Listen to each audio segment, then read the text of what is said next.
Bonjour. Bonjour. Qu'est-ce que vous pensez de Garassi en rose?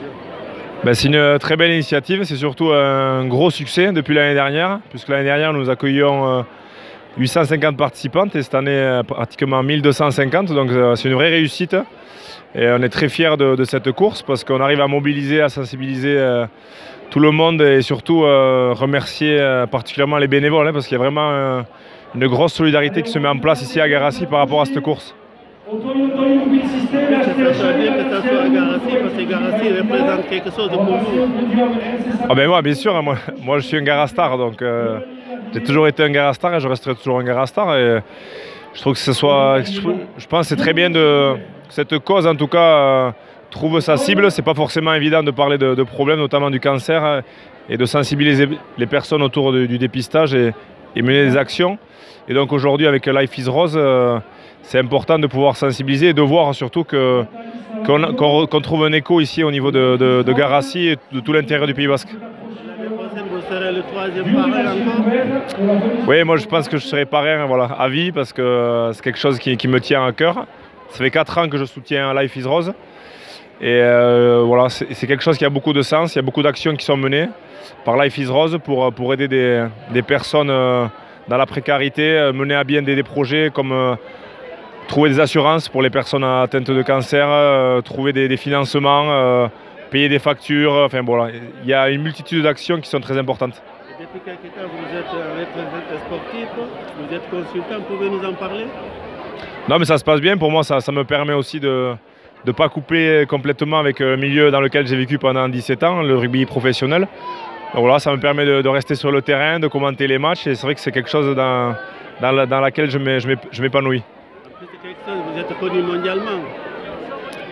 Ouais, non, pas mondialement, mais bon, c'est vrai que le rugby, ça reste une petite niche qui tend à se développer par le biais des médias. Donc voilà, mais je crois que c'est comme aujourd'hui, le rugby, ça reste quand même quelque chose qui reste solidaire. Depuis quelques temps aussi, pour revenir au rugby, vous pouvez nous parler de votre contrat, le premier contrat du pro? Ouais, c'est un peu particulier parce que je jouais ici à Garassi avec tous mes copains. Je faisais mes études à Pau et ça n'a pas été facile de quitter ici le milieu parce que moi j'étais très attaché au club de Garassi à l'époque. On avait été champion de France aussi en 98 et j'ai tenté ma chance, voilà, puisque je faisais mes études à Pau. Je me suis dit pourquoi pas essayer de gagner quelque chose là-bas. Et on a été champion de France en junior à Pau, et puis derrière on m'a proposé un contrat pro et j'ambitionnais pas de devenir rugbyman professionnel, mais je me suis dit essaye pour pas avoir de regrets, puis finalement ça a duré 17 ans. Est-ce que vous vous rappelez votre première sélection à l'équipe de France?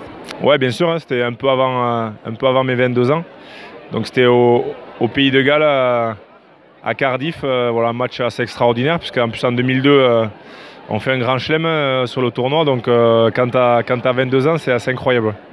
Vous pouvez nous parler, parce que vous jouez avec de grandes équipes au Pays de Galles, Nouvelle-Zélande. Quel joueur vous a marqué?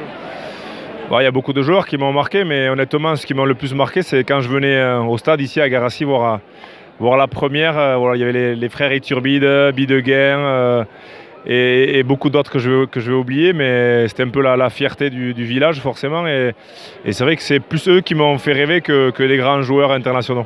Et pour finir, pour revenir au Garassi ici, qu'est-ce que vous avez conseillé à nos jeunes qui partent et qui reviennent, qui n'ont pas un peu le moral? Qu'est-ce que vous allez conseiller aux jeunes? J'ai pas de conseils à leur donner, c'est surtout de prendre du plaisir. Voilà, moi c'est toujours ce qui m'a habité pendant ma carrière. De jamais oublier que le plus important c'est de prendre du plaisir. Voilà. Et le numéro 7, ça représente quoi pour vous? Moi c'est un chiffre fétiche, donc voilà. C'est un numéro qui me plaît particulièrement et auquel je suis très attaché. Ouais. Et pour finir, vous pouvez dire quelques mots en basque? Non, ça ira.